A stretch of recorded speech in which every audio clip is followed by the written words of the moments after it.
We talk so much. We fill the air with words, with updates, with opinions.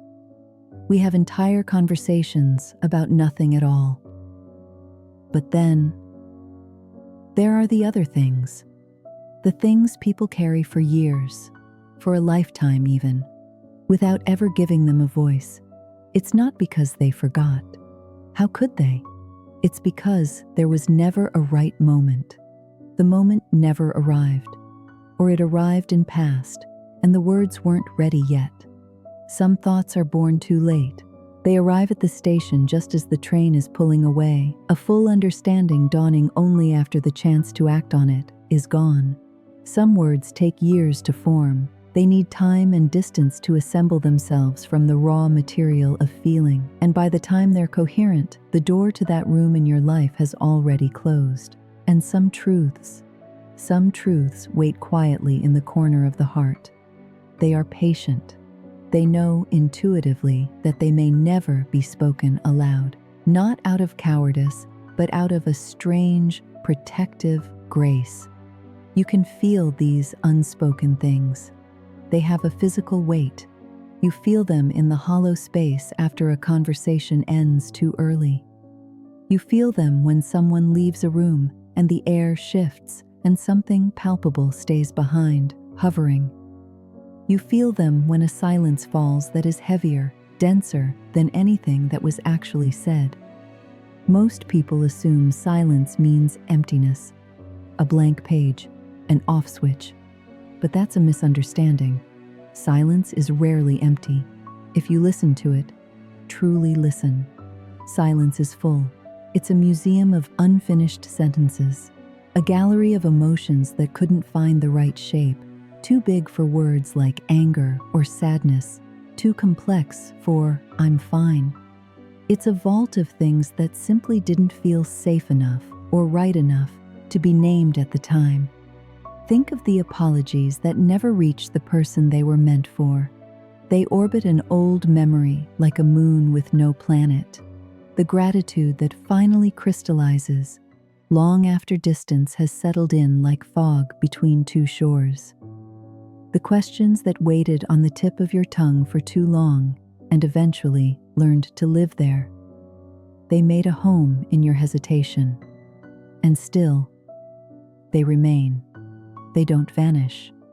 They are not erased. They are not a noise in your head. They are a presence in your life. Sometimes they surface, not with a bang, but with a whisper, in the honest, defenseless middle of the night. In a familiar place, a street corner, a song, the smell of rain that suddenly vibrates with a different frequency.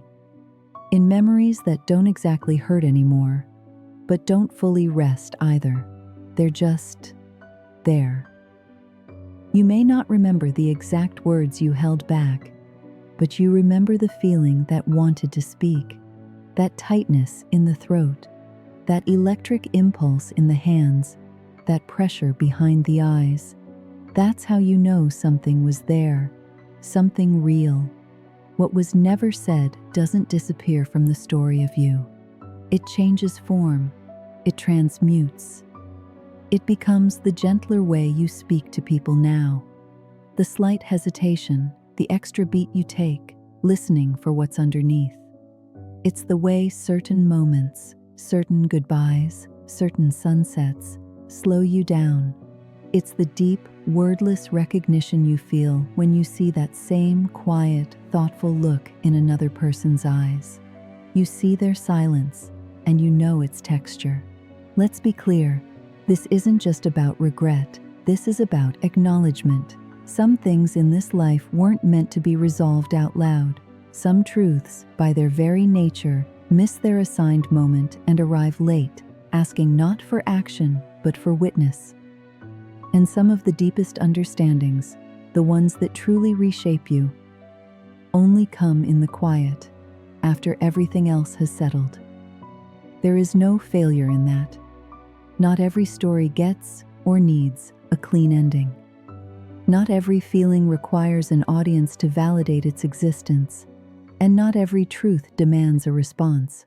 Sometimes, The most profound thing you can do is to simply notice what was never said, to bow to its presence in your history, not to fix it, not to painfully revisit it, just to recognize it, to say to yourself quietly, "Ah, that was there," because that recognition is its own kind of release.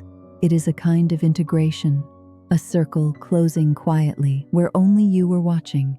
And even in the deepest silence, nothing meaningful is ever truly lost.